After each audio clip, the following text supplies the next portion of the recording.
প্রিয় দর্শক শ্রোতা, দেশ ও বাইরের থেকে যারা ভিডিওটা দেখছেন তাদেরকে অসংখ্য ধন্যবাদ। তো ভিউয়ার্স, আপনারা যারা বাসায় সিঙ্গারা বানায় খেতে চান তারা অবশ্যই এই ভিডিওটা আপনার জন্য। তো গাইস, একটু দেখেন কি প্রসেসে সিঙ্গারা বানাচ্ছে। ভাইটা সর্বপ্রথম ময়দাটা করে এই যে এখন বানাচ্ছে।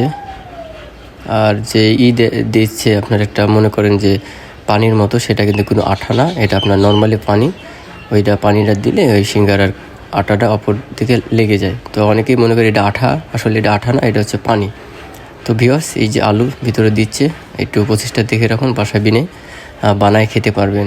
অনেক সুস্বাদু সিঙ্গারা, ভাজা পোড়া সবাই পছন্দ করে। তো বানানো শেষ, এখনই ভাজার জন্য রেডি হচ্ছে। এই যে এটা দেখতেছেন যে সিঙ্গারা মাঝখানে, ওটা আসলে কোনো আঠা না, ওইটা হচ্ছে আপনার পানির মাধ্যমে সিঙ্গারাটা জয়েন করা হয়। তো গাইস, এখন ভাজা হবে। তো এই অবস্থায় এই আগুন, সিঙ্গারা ভাজা হচ্ছে। তো সবার কেমন হলো কমেন্ট করে জানাবেন।